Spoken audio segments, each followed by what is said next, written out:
All right. Hello, everyone. Welcome to Wacom Creativity Camp, a free online character design workshop series with Lafe Smith. Without further ado, I'm going to pass it over to him so he can get into the session. Thank you all so much for being here, and it's going to be a great next almost 90 minutes. Lafe, it's your turn. Take it away. There we go. Abani, thank you so much for that introduction. Oh my goodness. Welcome, character designers. Welcome to Creativity Camp. The day has finally arrived where we are getting started. So I am thrilled to see and hear everybody coming from so many different places to learn about character design and to kick off our first session. And as Abadi mentioned, please feel free to draw along when we have these moments where we will be actively drawing in here with your preferred method. So whether that's like your sketchbook, like I've got here, and I'm going to be drawing in shortly, or I'm also working on the new Intuos Pro here, which I'm excited to be laying down some lines on. So whatever your method of production and drawing that you're comfortable with and is accessible to you, please feel free to jump into that. So what are our topics for session one? Well, we'll be covering a few important items that will set the stage for your success in drawing, in understanding the fundamentals of creating character. So to get started, we're going to briefly talk about finding and fostering inspiration for the character design process. Very important to hang on to that inspiration. We'll also start drawing with a preliminary drawing practice called gesture drawings. I bet a lot of you have heard of that. I bet a lot of you have done that. But we're gonna kind of take that from square one today, and that's going to help us determine the movement of what will eventually become our characters. Following that, we'll take the next step to exploring character silhouettes and their importance to a functional character design. And then finally, we're going to wrap up today's session with a story prompt that will allow you to put these ideas and techniques into practice as we are going to be designing for a story with those techniques. And we'll kind of be doing that to set up before we get into our following weeks where you will be designing your own character and kind of pursuing your own ideas for that. So before all of that creative goodness awaits, we got to warm up.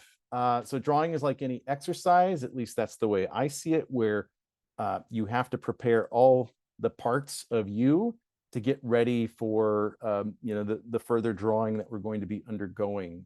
So getting your hand, your arm, your eyes, your head, all those things kind of in sync with each other and talking to each other. So in the way that we're going to do that is what I like to call your default doodle. And you might ask, well, what is the default doodle? What in the world are we talking about here? So the default doodle is what I like to think of as, imagine you're in a class, imagine you're in a meeting, and imagine that forum, and you have paper in front of you, you have your pen, your pencil, and you're listening, but you're also kind of just freely moving your hand. You're freely moving your mind and drawings to just capture whatever it is that is landing on your page in your paper. For me, a lot of times that might be gesture drawings. A lot of times that might be for some folks like cross hatching, or a lot of folks like to draw an eye, or Spider-Man's head, and the webbing on that, or a web or something like that. So it's something that you do just automatically. When you get that drawing instrument in your hand, you have that drawing surface in front of you, and your hand and your mind go to work just automatically. So I'm going to ask you to do here for a few minutes.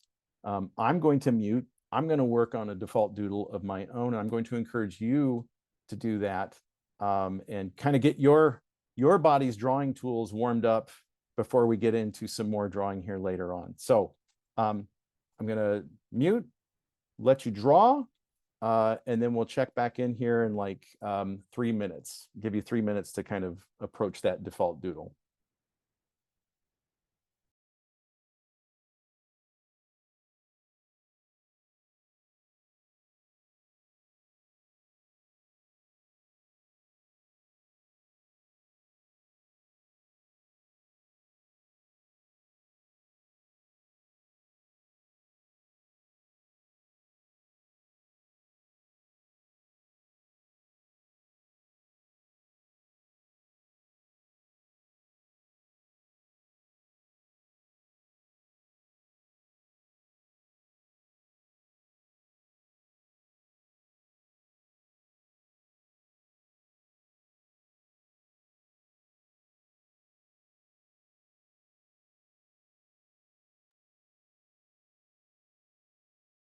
Again, this is just something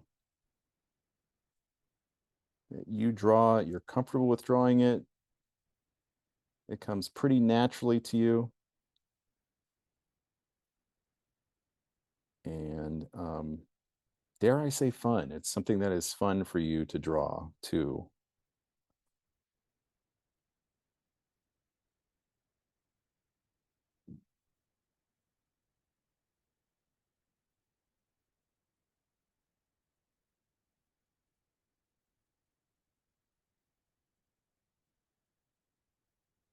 And I like to do this because it takes some of the oh, I'm making a drawing. Oh, I have to draw now. It's got to look, like this, or I've got to get it right on the first go round. And that's just not the case. It's drawings like anything else, like I said, kind of with, if you think about writing, you're writing a rough draft a lot of times, and you have kind of a chance to get that out on paper before you're really committing to it. And this is the same idea. It's the same idea as, uh, you know, if you have to run somewhere, you're stretching before you do that. You don't just run into a full-on sprint. So you're really giving yourself a chance to just relax those drawing muscles, if you will, your mind a little bit, and just let it kind of find the thing that you want to draw. And so we'll take maybe like another minute here.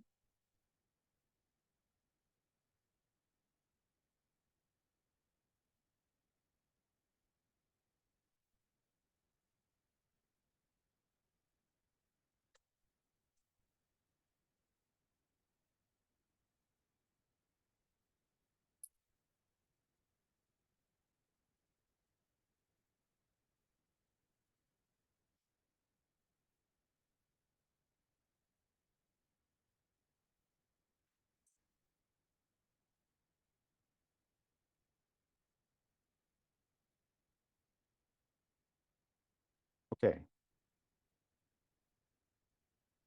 So you can kind of continue drawing for a moment there, and kind of you get to a stopping point with your drawing. I want to remind everyone of a point that Abani brought up about the email address that was shared, creativitycamp@wacom.com. Please feel free, anytime we're doing any drawings today, moving forward in the sessions, please feel free to share a quick photo if you're working traditionally, a screenshot if you're working on screen, and send it to creativitycamp@wacom.com. And the hope is that in some points during the session, we might be able to do a quick share of something that we're seeing on screen, or that you produced in your sketchbook, that you'd like to share. And remember, this is all about even if you feel where it's not at a point where it's not finished, that doesn't matter. I think with a group like this, seeing each other's work, seeing what you're up to in progress is a good thing. And even for little warm-ups like this, which might feel like, oh, this is just kind of as I said, it's a warm-up. I'll share really quickly what I drew. So I just got this book on cryptids. I bet a lot of you know what cryptids are. So they're animals, life forms that haven't been scientifically proven. And there was one about the Lake Champlain monster, and I wanted to do a quick little sketch of that. That was a chapter I read last night about the history of that. So doing a little quick default doodle of a sea monster.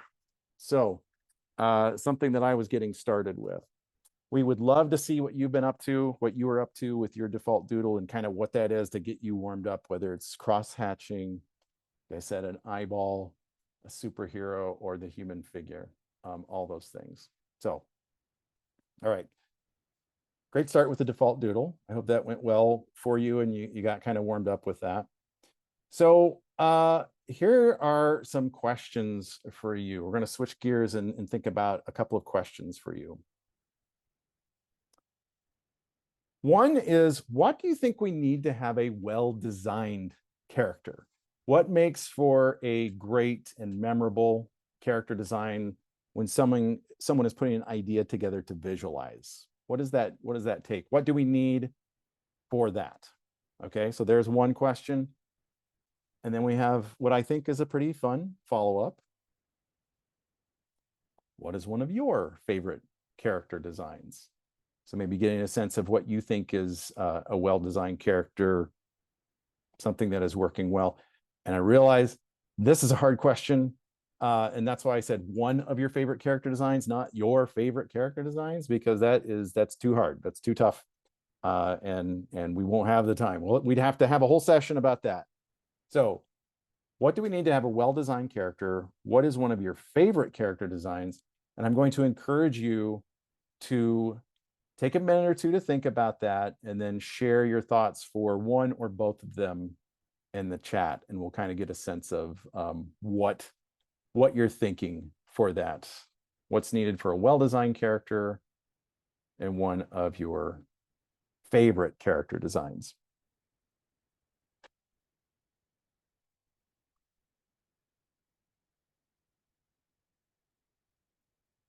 So pausing for a moment.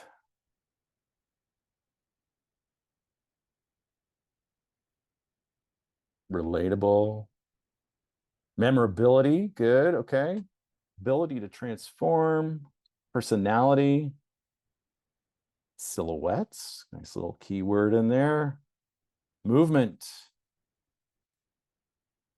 Easy to read, recognizable and iconic. Strong silhouette, shape.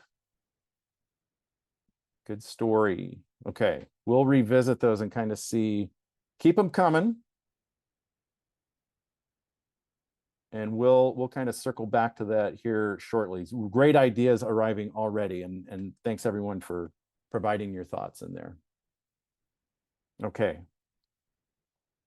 So you, again, continue to think about that. Keep providing those in the chat with your thoughts. And in the meantime, I'd like to talk just for a little bit about a similar topic, which is how we can find, as artists and designers, how we can find inspiration resources for the character design process and journey. And first and foremost, again, I was seeing a lot of names of characters in there. So if you're thinking about a favorite character design, you probably have that built-in inspiration already, and you're sharing that with us just because you're listing that character. I'll quickly share that one of my favorite character designs has to be Boba Fett from the Star Wars films. Principal designer was Joe Johnston over there. He's pictured there working on the actual helmet for Boba Fett, the character, the prop in 1979.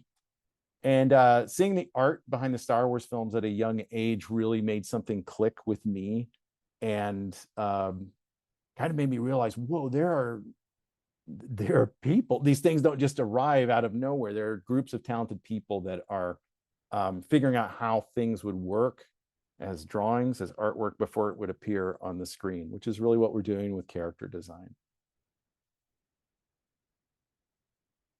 So that same spirit really continues in the first thing I want to list here at the top of it. Says the art of books. And we've got a couple of examples here of art of books that I just happen to have right next to me too. So the art of Across the Spider-Verse. These books, they're kind of like, to me, unofficial textbooks for this class and for this workshop. And you don't have to purchase these. A lot of times you can find like excerpts from this online. Like if you look at the Amazon preview, a lot of times they'll have like little snippets from this that they'll share. Bookstores, libraries more than likely, would be a source for this. But I just want to share, like, why, if you haven't seen one of these, why are these cool to have? Because they're really showcasing the talented artists, like I was saying, and how they put together, say, a turnaround for this particular character design and the headshots for the characters before they're making their way to screen and what they would look like in that style. Here's another one for the spot. So kind of figuring out this character, how are we designing this character for this film? And seeing a great little couple of poses for that. Great little action poses, kind of these incidental movements and acting that we would see there. And then I'll share one from Mitchell's versus the Machines, just a great story and film, but Katie Mitchell and some possible costume designs for that. This is very similar to what we're aiming for. Some kind of treatment of a character that you are creating, that you will be designing, and thinking about what is the look for that character and how do we get there. So again, kind of unofficial textbook for that. I also list artists' work online, and I encourage you to think about who's behind the work. I mean, in both of the books, by each of the pieces of art, you can find an artist's name about who did what. And that's a great opportunity to look them up through their websites, through their other work, and kind of see what else they've worked on.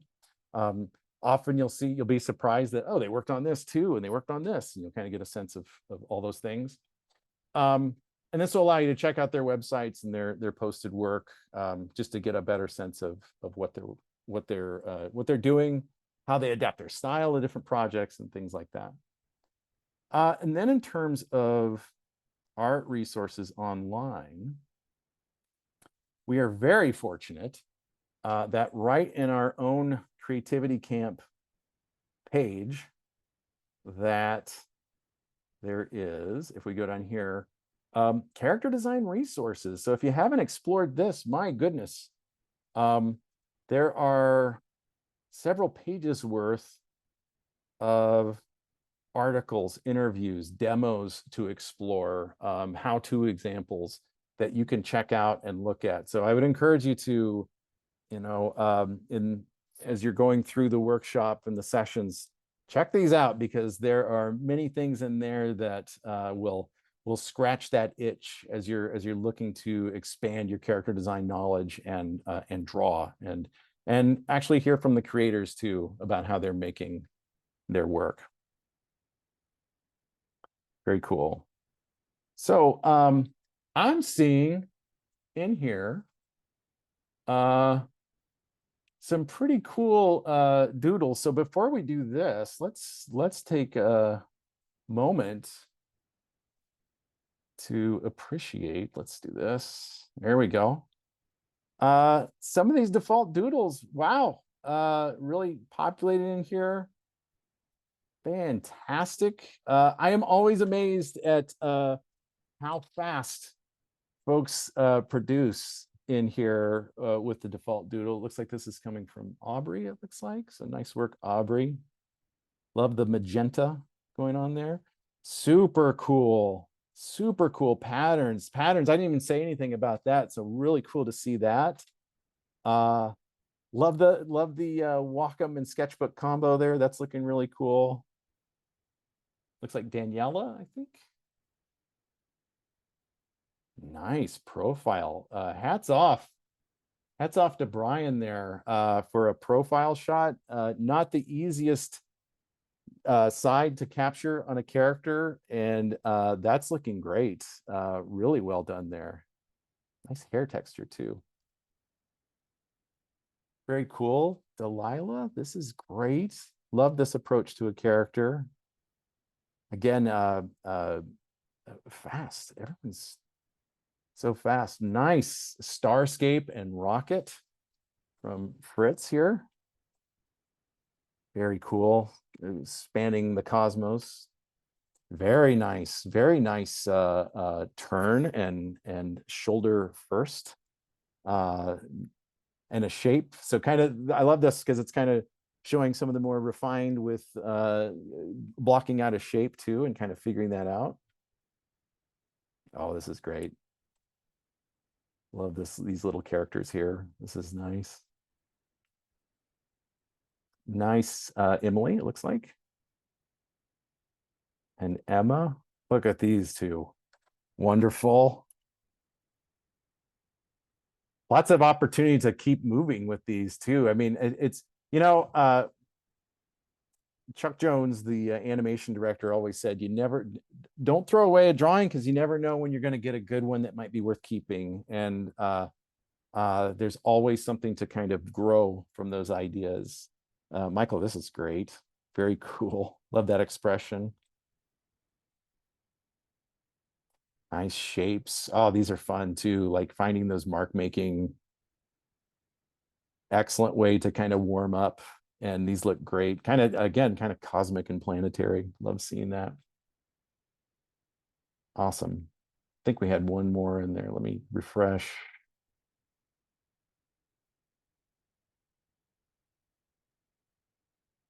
Oh, maybe that was it. Awesome.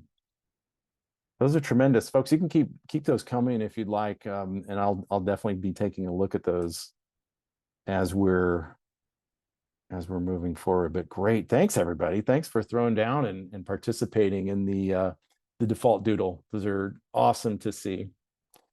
Cool. All right, so let's return to our question after you've had a chance, more than likely, to respond to what do you think that we need to have a well-designed character? And let's see what kind of things were added in there.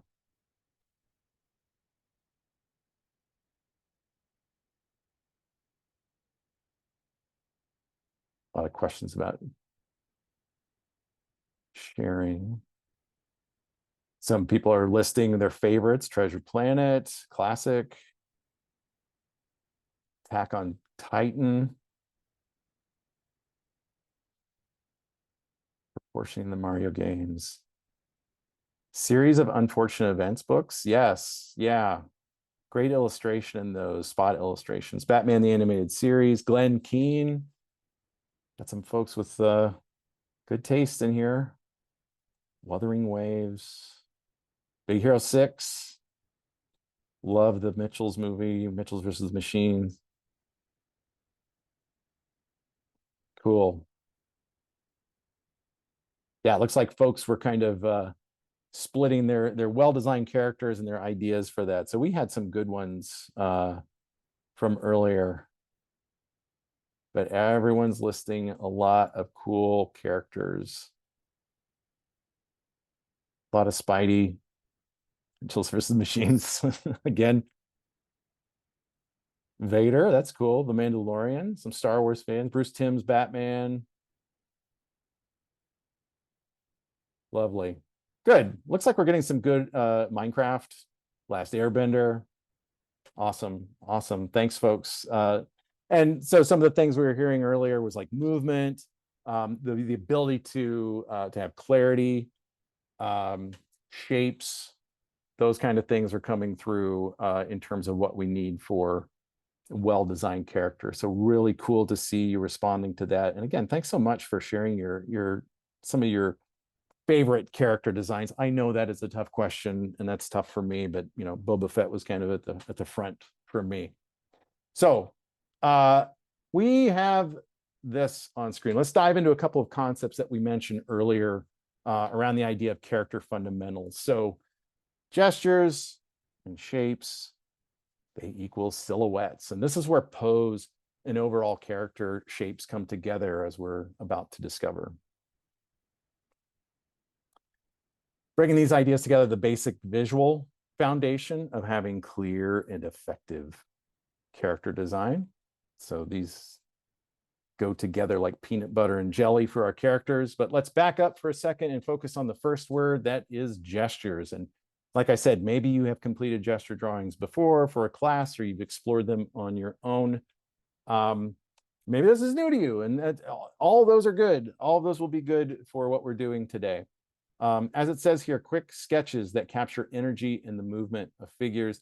This is obviously something that we want as we're developing characters. We want to be able to have movement. We want to have that kind of energy that we associate with characters. So with gesture drawings, these are some that I have drawn, usually actually within this class, or I guess these dancing ones are for another project that I had. But what I'm hoping you're seeing here is the emphasis on movement. I'm hoping that's coming through. So that's the focus. It is not finish, it is not faces, it is not details, but movement, capturing the figure in motion through sketches. So what should we think about when drawing gestures? We want to stay relatively loose, just like the lines that we are creating and drawing with. I kind of want you to have that same kind of energy with your default doodle, like you have a confidence to it and that it's coming naturally and not really forced. So we want things to have a natural movement to it. I'm going to jump into Photoshop here for a moment. And I'll trust that Albany will let me know if this is not visual, but visible. But I'll just assume it is until I hear otherwise. So if we go and look at sometimes what I see a lot, there are some different ways you can approach a gesture drawing. And so I have kind of these that I've pre-drawn here. Let's see if we got that. Yep. And so this is kind of that, everybody know that wooden mannequin you can get? I assume they still make it. I had one when I was, a beginning artist, and they have kind of the ball joints, and you'll see arms kind of like this, and then you'll see kind of these hoof hands, and then you'll have wooden torso, and there's another kind of joint. And this is actually a pretty good tool.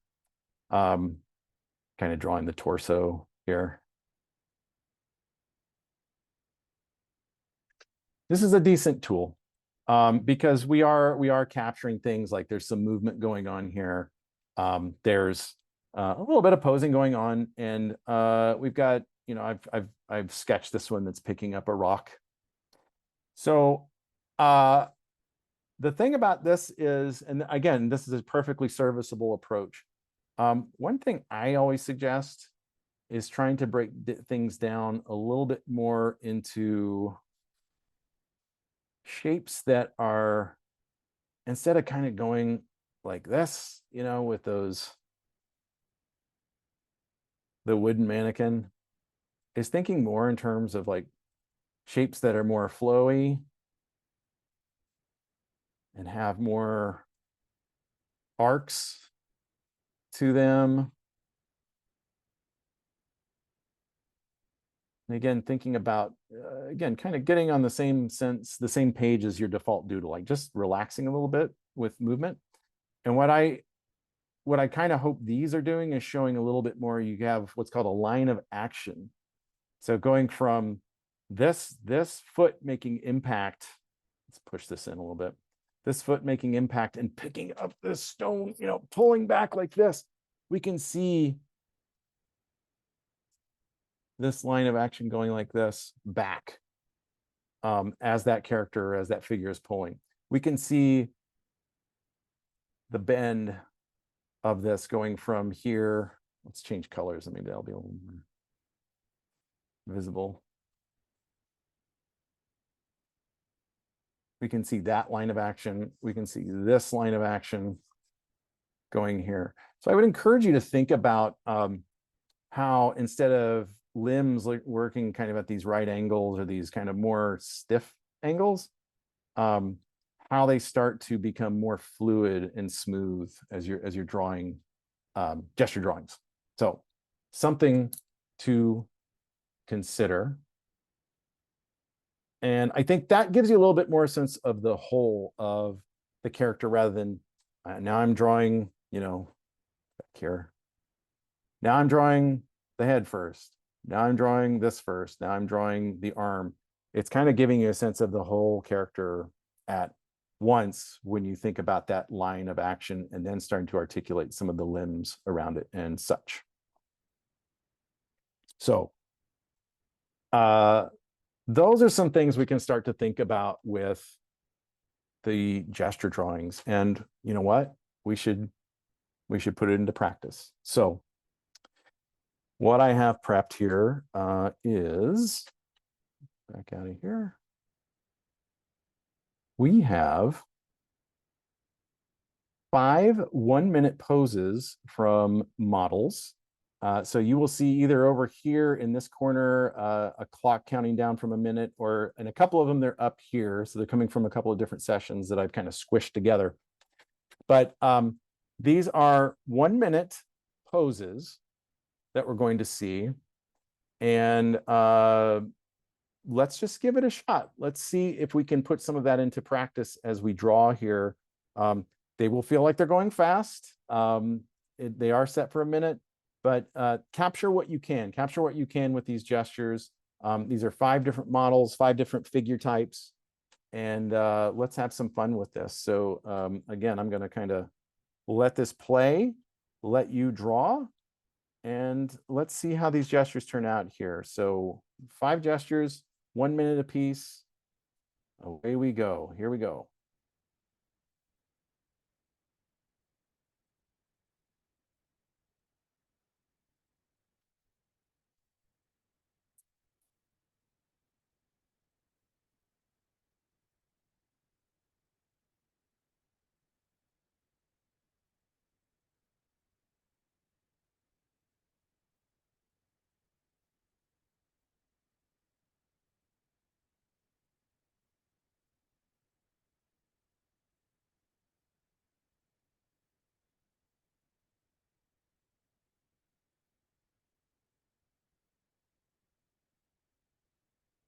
Again, try and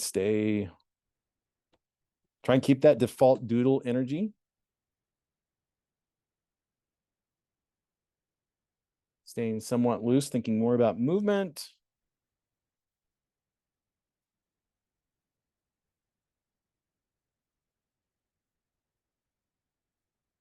And like I said, they will go fast.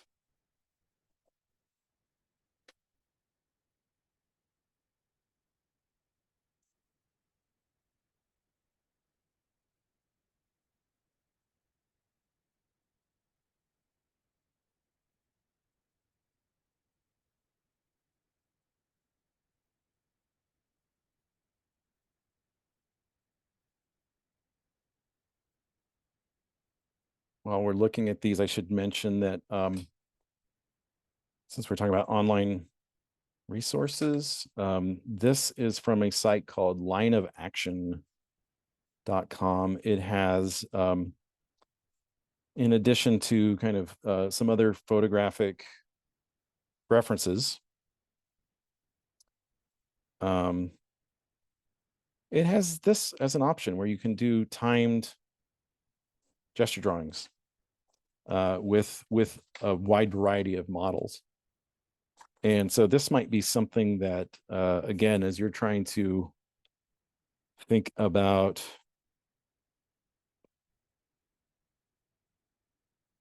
speed, about kind of doing multiple characters, multiple character types,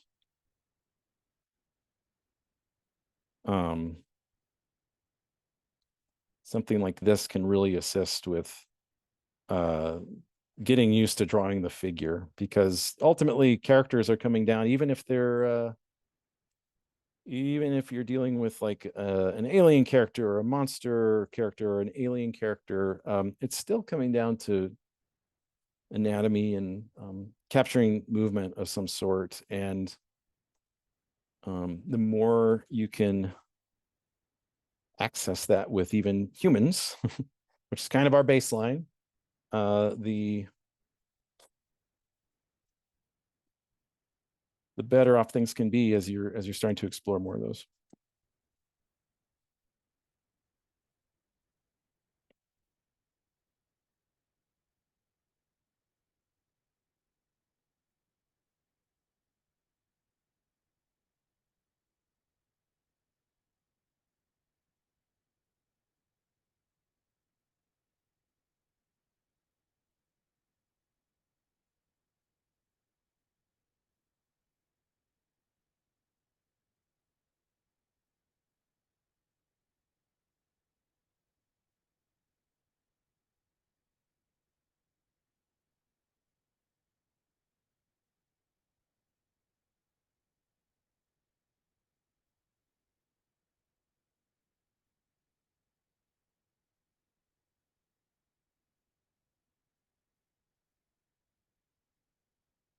Last one, everybody.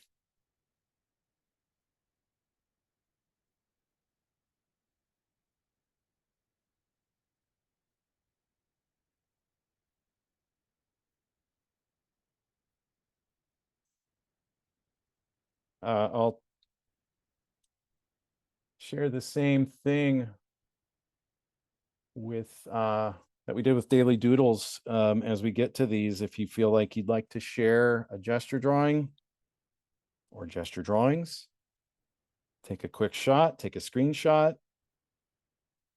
Creativity Camp at Wacom.com. Let's see how things are going.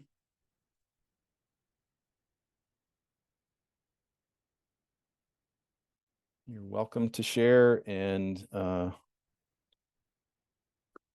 we go. That was fast.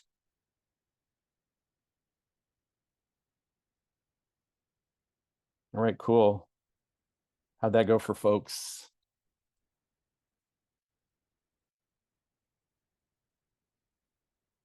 Sheesh, that was hard. Yeah, yes. Fun. I'm rusty. I did okay. I was so stressed. Understood. Fast. Felt like a real artist. I love it. Haven't drawn in ages. So I said, yeah, I understand. Um, I get this way. I get this way with gesture drawings. And if you're feeling like, oh, I can't keep up with this, all good, all good. It's putting in the reps, it's trying that. I keep forgetting to practice these. I think I did better than I thought. Yeah, okay, cool. Well, again, folks, you can feel free to add your drawings into the week, into the Creativity Camp at Wacom.com. Understood. I know what I need to practice or warm up with more now. I like that. Yeah. I recognize that, Rebecca. Yeah. Totally understood. Totally understood. Well, okay. So here's a little bit of a part two to this. So gestures accomplished, but let's see what we can do as a follow-up to that, because now you're even more warm, right? Like you got more gestures out. So what I'm going to ask you to do is choose one of the model's gestures that you just drew. Doesn't have to be exactly the model, like exactly. So think of the gestures you just drew. Can you do like either that model or model's gesture, or something that feels like, okay, I've got kind of my gesture mannequin, but it's not that stiff kind of mannequin. And thinking about how you might move that around. So part one of our follow-up here. Now think about how you can move that gesture on your own. Think about how you drew it. You saw it in that pose. You drew it. You captured it. How do you move forward with that? And how do you start to move that gesture on your own? And let's think about if we can make them act a little bit. Here's a key part of getting to character. This is where gesture goes beyond just like capturing the figure and getting more into character, because now we're going to invent a little bit. So we're going to put that to the test with the gesture. So how would they pose if they were angry? What might that look like? So, for example, and we'll get a collective here of three here. How would they look like if they were angry? So I might take my gesture pose and I might say, all right, they're walking forward and they're kind of like, I'm yelling and I'm moving forward and I'm kind of walking towards someone because I'm angry. Okay, we'll come back to this. We'll see this again.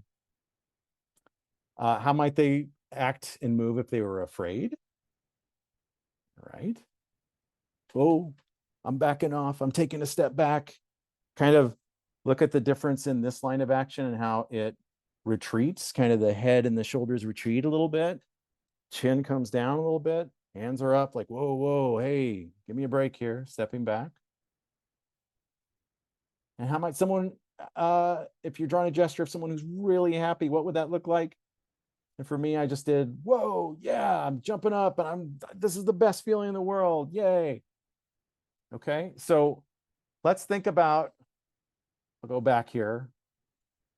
You can think about what I drew, certainly, but then you can also We can go back. Let's move around here.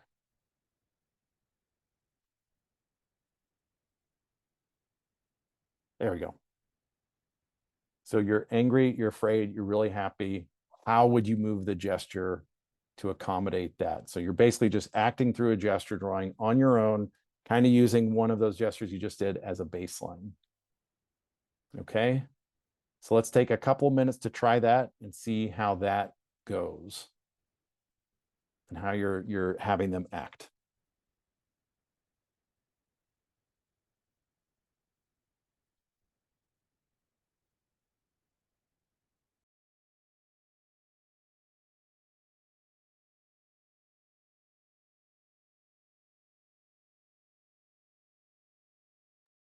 All three emotions at the same time. So kind of like what I had with the three lineup. They all have their hands up. Good observations. Nice. Yeah, good observations, folks. Kind of take those things. I mean, and for me, it's like act it out. Like, what do I do if I'm uh, mad? Or maybe it's more like this. Maybe it's more subdued, like arms crossed. Like, I'm angry. Um, Afraid might be running away too. Really happy could be like, yes. You are drawing, you're drawing a new gesture, but it's based on kind of the warm up you just had with those gestures. So good questions, folks.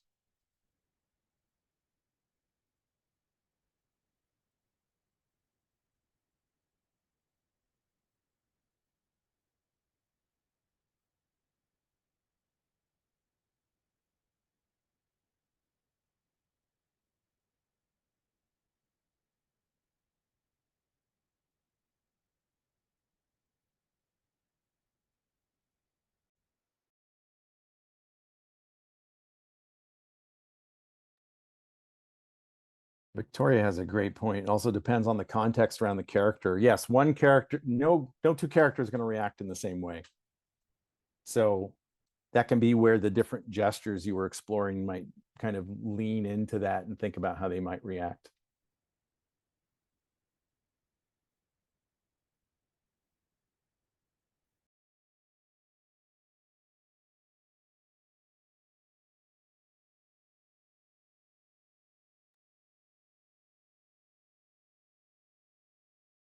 Angry crouching pose with the back hunched and looking to pounce. Love it. Love it. Yeah, and what the area is, where they are. Cool. Great observations, everybody. Really good observations about you're thinking this through. Wow. Thinking through how this will work and what the character is thinking. So much appreciated, much appreciated. Cool. Real quick, as you're kind of wrapping that up, let's just see how some of those gestures were turning out. I know there were quite a few coming in. Hey, everybody, look at this. Okay, let's just take a quick trip through these. Tremendous. Oh, wow. Nice job, Adam. Good job capturing movement. Good job with those marks. These are great. You know, anytime I can recognize like what the poses were and oh, that was the crouching pose and there's the ballerina. That's a success. This is really expressive. Nice job, Aubrey. Good mark making. These are tremendous. Wow, good sense of form and overlap. That one was particularly a good one with overlapping forms, but really well done there. Nice job. Another example of good collection here. Good capturing of movement. Love this. Wow, it's in color. It was the first one that we saw with the kind of the cape and tunic. That's great. Nice job there. Oh, wow. Really cool overlapping forms and lively line quality going on here. Yeah, nice. Strong work. Wow. Well done, folks. These are coming together great. Superb. Great sense of movement, great sense of how things are, how the character is still having kind of a loose quality to it. So that's really, really well done. Awesome. Well, we're going to jump into silhouettes here. And gosh, I wonder who this is. No question, right? But this is the thing. This is a testament to the power of a strong silhouette. So of course, this is, we know who that, you know, come on. This wasn't meant to be like some kind of trick or anything. But with this, there are things that are happening here with the pose. There are things that are happening here with the shapes that are coming together to express who this character is. And there's a certain energy about this. There's a immediately kind of a roundness and a bounciness that comes out of Mickey's shapes and the silhouette that's going together. So we know what's going on. We know who this is. Let's look at and arguably we're looking at probably two of the most iconic silhouettes in character design, arguably again, but again, we know who this is, but think about what we're seeing here. Think about what's going on with the Batman silhouette and why it's strong, why the Mickey silhouette is strong. It's because of the power of those shapes coming together that are identifiable and coming together in this appealing way, where even if we completely black it out with a silhouette, that's what we're referring to in terms of a silhouette, is just kind of taking that contour and filling it in with a solid color. Totally recognizable still, totally identifiable. So kind of those scallops give it away. The very shape of, like this is the Bruce Timm Batman, so the way that kind of just tapers from the shoulders down becomes pretty iconic as well. And then the smaller shapes within there. Lisa Simpson, because you already knew that. You didn't need me to tell you that. But Lisa, and kind of a, when you think about it, a little bit of a hybrid between the last two that we just saw, the roundness of Mickey, but then kind of the edges and the triangles of Batman. So kind of, those things coming together in some way. And I put one of the Simpsons characters in here intentionally, not only because it's great silhouettes, but because of one of the creators, Matt Groening, had this quote to say about making a successful character. The secret of design characters is you make a character that you can tell who it is in silhouette. And looking at that lineup on screen, I think Matt Groening was on to something when we look at how unique each of these are. And yeah, Maggie and Lisa, you can tell they're sisters, but then there's the pacifier. Lisa has the necklace. So really having those identifiable traits among all of them and letting that stand out in the silhouette. Not a famous character, but one of the characters I was designing for Creativity Camp is this frog character, Frog Camper. And we can tell from the silhouette at least that, okay, there's some clothing going on, and this is an amphibious character, and the size of that head does not tell us that's a standard human character. So even with a character we don't know, we want to have some of those things that become identifiable in the silhouette and then start to become apparent to us. So little clues like edges of clothing, the way that limbs are designed and things like that, and the head shape coming together. All right. Silhouettes are great for scale too, or lighting. So if we had a character that is in the dark, like Batman can be, if we see Batman way off in the distance on a rooftop, we know it's Batman because of the very simple little shapes that are put on with the silhouette to clue us in. If Batman appears from the darkness behind Commissioner Gordon, Like, okay, that's, yeah, we know who that is. It's a surprise to Commissioner Gordon. It's not a surprise to us. We kind of expect it, but there's no mistaking that silhouette. Okay, then you can have pairs of silhouettes that work well together, and pairings of famous pairs that complement each other and their scales complement each other. That kind of makes us feel like they fit well together when we're seeing them, even when they are similar scale like this. So you don't always have to have the big character and the little character. I could have easily thrown in Mike Wazowski and Sully from Monsters Inc. There's another classic that have that great dynamic of scale, and the silhouette texture too, kind of the furry versus, Mike is just this ball. But these are great examples of how those silhouettes can pair well against each other and really make it feel like this is a classic pair.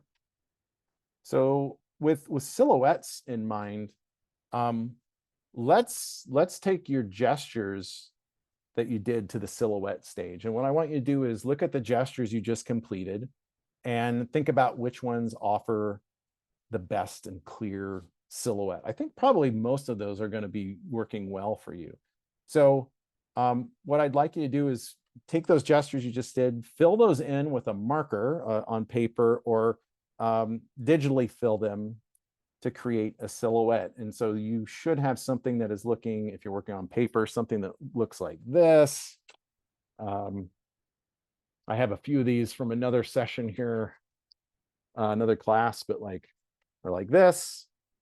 We're just filling that in. So not really a big ask here to move forward, but thinking about how do I take something from gesture to silhouette and see if it's still reading clearly. So maybe think about a couple of those gesture drawings you just did, and let's fill those in.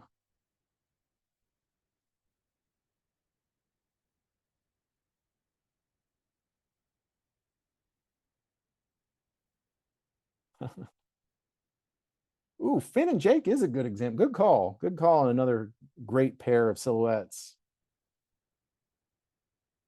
Most pairs are opposites in design, which makes them appealing. Great. The emotion drawings are the other gesture drawings. Let's start with your first series, the 5. Let's start with that. Thank you for asking, Diego.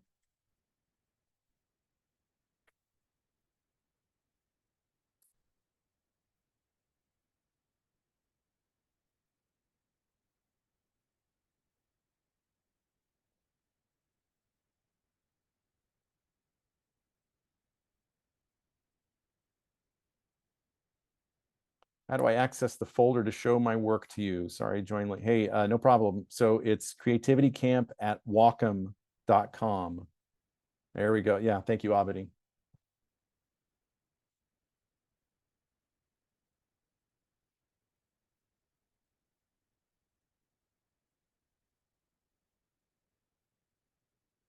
Okay.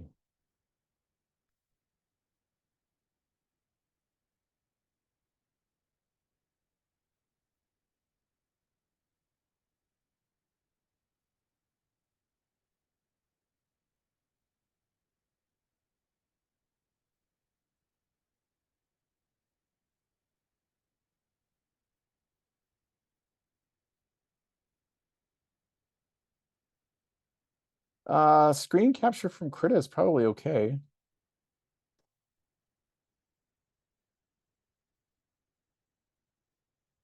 Thanks, Abadi. Great. Okay.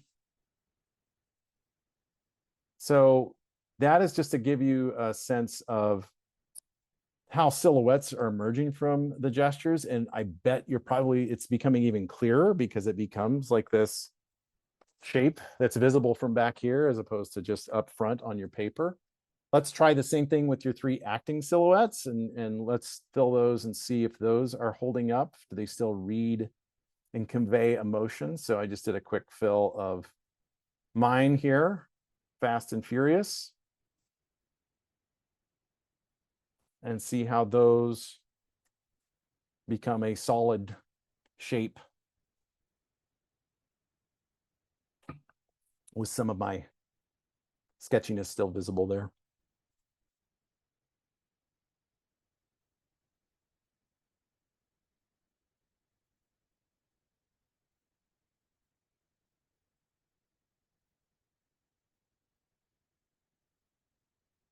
Let's take just about a minute to fill those.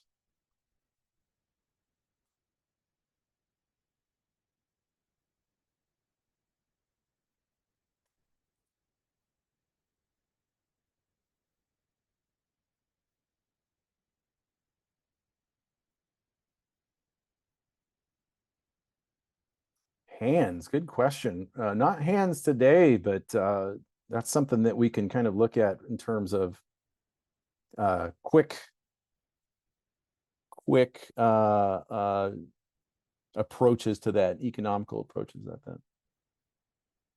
Yeah, folks, I'm looking at gestures right now, so we won't be able to share all these on screen right now, but I am definitely going to look at these, and it's a treat to see what everyone's doing, and then maybe offer some thoughts in our return from this next week.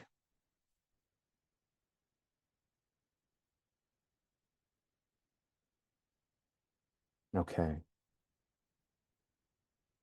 Still a lot of activity and comments coming in. That's awesome. All right, so there's gestures and silhouettes coming together, everyone, and how those things can be very powerful in expressing clarity as well as expressing pose and emotion.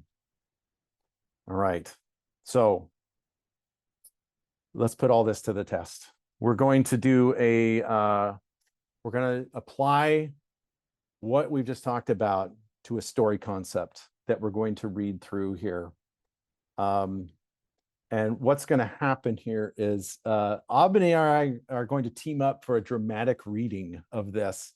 But we're going to use this with the three characters that are appearing here and talk a little bit about how we can start to apply, again, gestures, silhouettes, and acting to these. So here we go. So I'm going to start, and then Albany is we're going to alternate between these double spaces here. So here we go. Here's our story concept. Sadie sees the door of the Victorian mansion open. She whispers under her breath, "Last stop. Just hurry and pick up the garbage. Just hurry and pick up the garbage. Just hurry and..." Why, Sadie girl, how utterly spectacular to see you this morning. Sadie grimaces and groans. The sturdy and solid 45-year-old garbage collector has been spotted by the resident eccentric mad genius on her route, Professor Gortram von Golson. She quickly dumps the last can into her garbage truck and gives him a brief but polite wave. She's a little surprised that the oddball older gentleman is fully dressed in a suit of European medieval armor. We get the idea that she's probably seen stranger things at this stop. She briskly makes her way to the truck's cab to make a getaway, but von Golson stops and clanks his way to the curb. Would you be a dear and get rid of this nuisance? It's caused enough problems already. He holds a chain-mail glove up to Sadie, revealing a glass case of 3 vacuum tubes. Sadie takes them and agrees. While von Golson rattles on about the weather and how it's affecting his current slate of experiments, a crazed, honking, and squawking flamingo runs out of the front door. It flaps and runs to Sadie, yanks the vacuum tube case out of her hands, and gulps it down. Immediately thereafter, the bird's eyes glow a brilliant pink, and it launches into the sky at rocket speed. Oh my, now I've done it, haven't I? Offers the professor. Sadie slaps her forehead. Say there, darling, could you retrieve that fowl? It would appear that my dear Gladys has finally gone quite mad and ingested the programming for a nasty world domination exercise that I wrested away from an unpleasant fellow in 1953. Sadie slumps in defeat. Here we go again. You know, sir, just because I have to pick up your garbage doesn't mean that every time you lose some misfit science project... Gortram watches the vanishing trail of the skybound flamingo before making eye contact with Sadie. I trust your municipal vehicle still has the ahem, upgrades from our last mishap when you pursued and tamed my runaway mongoose, Gary. Sadie sighs and nods. She enters her truck, which converts into a garbage-powered rocket. Where did it go? She grumbles. Oh, I'm quite sure you'll find that pink devil in the Everglades. Take care then. The garbage rocket rumbles and launches into the sky. It's later in a Florida swamp. Sadie has tracked down the mad flamingo and is slowly approaching it with an empty garbage can. All right. Abby, nice work. Well done. Like I said, we're going to win some kind of dramatic reading award for a webinar. But first and foremost, let's start here. So folks, we have our story concept, and what I'd like to do really quickly is just go over keywords, things we know about these characters so far. And thanks everybody. And we're going to jump into Photoshop, and let's go here. I have already kind of set up our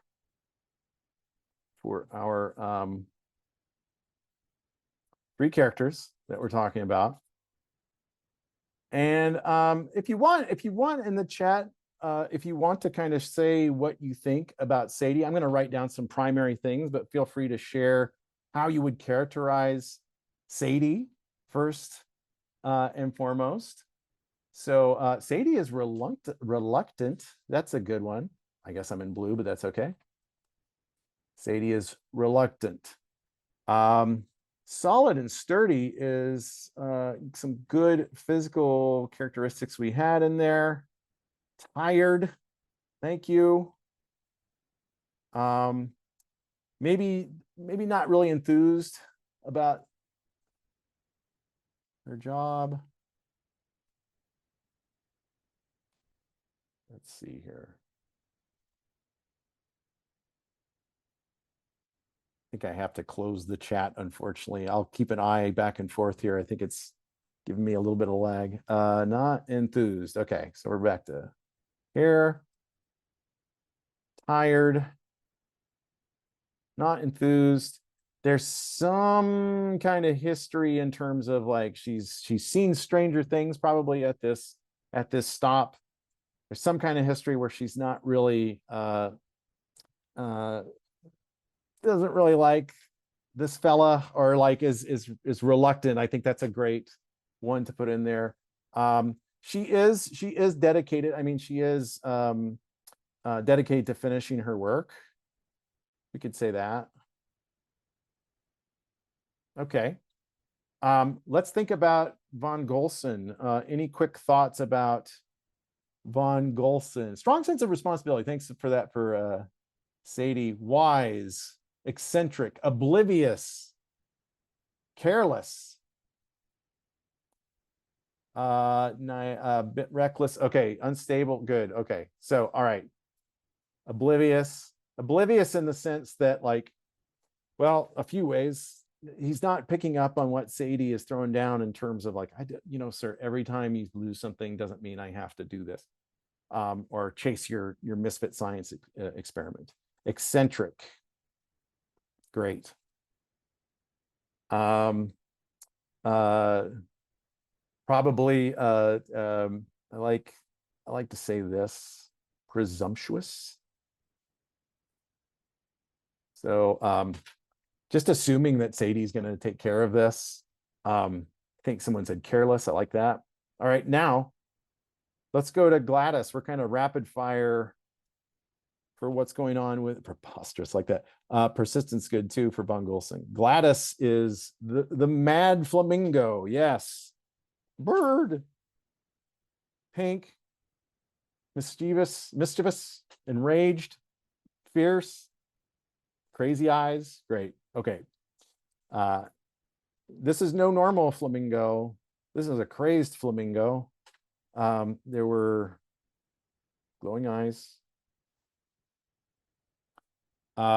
She's crazed. There's she's fierce. I like that one. In a rush. Hello, she rockets off.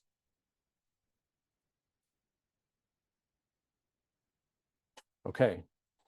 So we kind of got like, so these keywords, we kind of got this overview of these characters and what's going on with each of them. And so heading into what I'm going to ask you to do for basically for homework and kind of the close of our session here is to think about a few things. And so I would like you to choose one of these characters, and then based on the keywords that we have, start to sketch the marks and shapes that you think match the character's actions and behaviors. In other words, we saw Mickey Mouse. Mickey Mouse has kind of those round shapes, and Mickey is this resilient character. Mickey is a character that has to figure his way out of problems. And so because of that kind of that bouncy round shapes, we have a sense that he can get out of a sticky situation and find his way out of that. Batman is this crusader of justice, and he, his appearance, we can see him from far away, we can know who he is up close, and he's very, upright. So we get that superhero pose from him.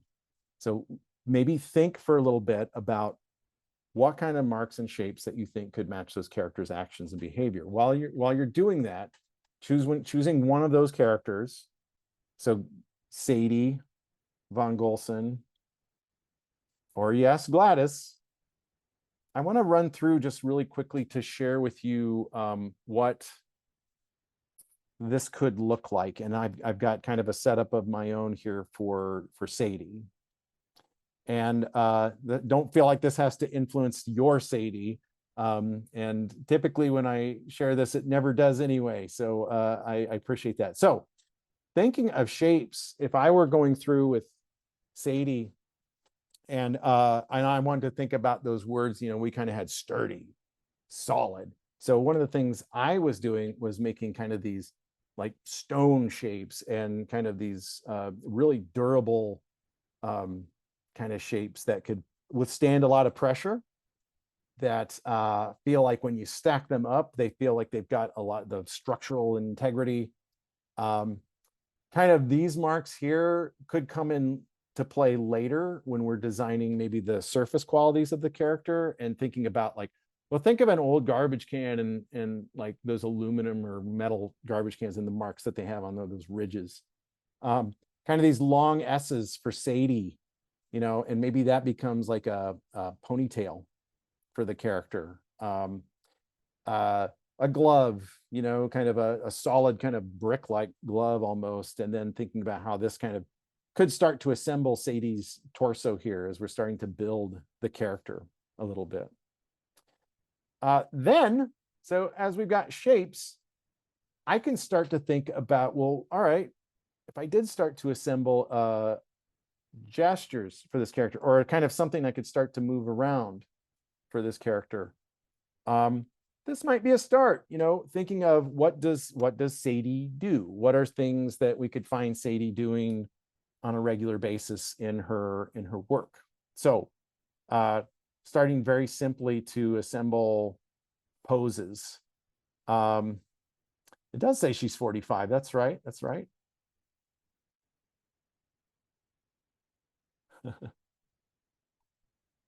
Checking the comments here. Should the actions reference to what happened in the story or just the keyword? Really, what happened in the story? But then if you're thinking about what you've deduced with the keywords as well. And good point. The professor was alive and kicking in the 1950s. What is going on with this guy? So good point. So there's some interesting things to explore with Von Golson.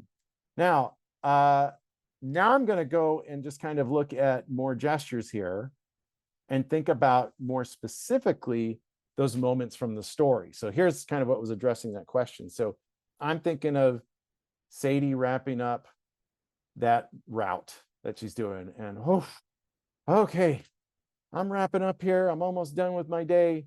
And then, oh no. And then who do I see? I see Von Golson. And so maybe we get exasperated poses here of Sadie seeing, like, think of specific lines that we heard in the reading. So, sir, just because you lose some misfit science project doesn't mean that every time I have to. And then here she might be saying, oh, where did it go? Like she's accepting, she's kind of, surrendered almost to go into this. And this might be an alternate for, sir, just because you lose this, here's another one like, oh yeah, okay, where did it go? I'm after it. This could be, it's almost like I should put these in sequence because this could be like the breakdown of her as she's continuing to hear this. But like this might be like as she's hearing the weather experiments, like, yeah, okay, sir. Well, I really got to be on my way. Yeah. Another might be checking the watch, could be a good one there. And what I want you to think about too is that basic gestures setup, thinking of moments from that scene, and then the poses that kind of go along with that. And I'll go back to the I'll go back here so we can kind of see how this is shaping up. So let's assemble a basic gesture setup for your chosen character. Taking moments from the scene that we read. And let's think of just like 2 poses that you think they went through in the story, or that you read and you heard that they were going through in the story. Von Golson clanking his way to the curb in a suit of medieval armor. Okay, all right, here he comes. Oh, there, Sadie. And I don't want to put my own voice acting on it, but Sadie acting, or Von Golson kind of. I assume your adjustments are still active for your municipal vehicle. What does he look like when he's saying that? How does he act and move for that? And then the idea of those acting gestures, but then thinking about your character's neutral pose. What do they look like when they're shopping? Or what do they look like? What does Sadie look like if she's like, oh, I just started the day and I'm here with the start of my route. And for that, I thought Sadie might look something like this in terms of a gestural pose. Like she's ready to go. She's okay. The day's starting off well. I'm doing okay. Haven't seen that Von Golson character, and maybe he won't be out when I get there. Then, as we've talked about gestures and silhouettes, kind of the wrap up of this would be, let's fill that and let's make a silhouette with that and see if things are legible. So here we have some of those marks and shapes from earlier, kind of the solidity, kind of the blockiness of the garbage can coming together, the sturdiness of Sadie, a little bit of that S of the ponytail, S for Sadie coming through. And again, not a design, but a silhouette to start with, where we could start to think about eventually getting surface details in there. And that's where I'm hoping that we could end up for next time, is thinking about a couple of gestures for your character that you're choosing, Von Golson, Gladys, or Sadie, and based on what you were reading and heard in the story. And by the way, you will have access to this story after this. You'll get there will be a kind of a summary document for this that you'll be able to access. So you can read over it again and read it in front of your friends and family if you want.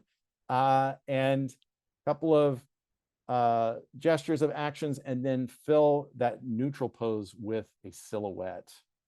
And that's what we'll be looking for and sharing, again, through the Wacom Creativity Camp, the Creativity Camp at Wacom.com, if you want to share that and kind of have a recap of that next week. So again, completing 2 to 3 gestures in a silhouette for one of the characters in today's story.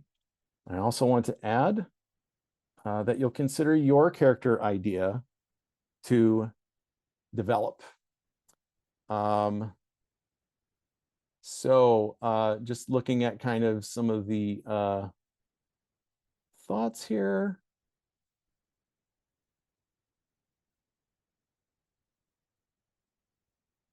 Okay, good.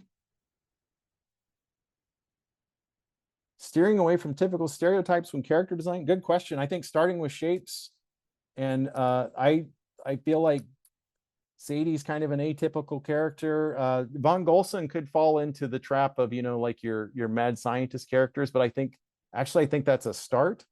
to explore. So things you can think about as you're approaching this. Folks are talking about trying all three. That's great. I won't discourage that. I would say if you want to really focus on one of them to start exploring, you certainly can. And I think that's kind of where things are, folks. And if you do have any other, I'll kind of monitor the chat here for a little bit.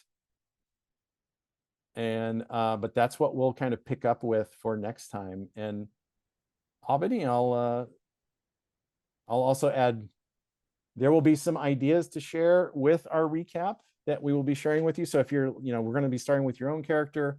If you don't like, I don't have an idea, there will be some prompts in there that you can think about. So look for that in this week's recap. The recap document, if you scroll down a little bit, Leif, just to where it was session one, um, right down, down, down, down, right there, and you can see a big green button. That's where you can download the recap document. It's right there. It has the homework. It has everything that we covered. There will be a recording of this workshop on YouTube eventually. It won't be ready for a while because we've got to edit it and upload it and everything. But on that site that we just put in chat will be the recap. It's got the homework, it's got the story, it's got everything in there. And that is it. Thank you again so much, Leif. Thank you to everyone who came. And we will see you next week. Have Thanks, a everyone. great rest of your evening, everybody. Good work, everyone. See you next week.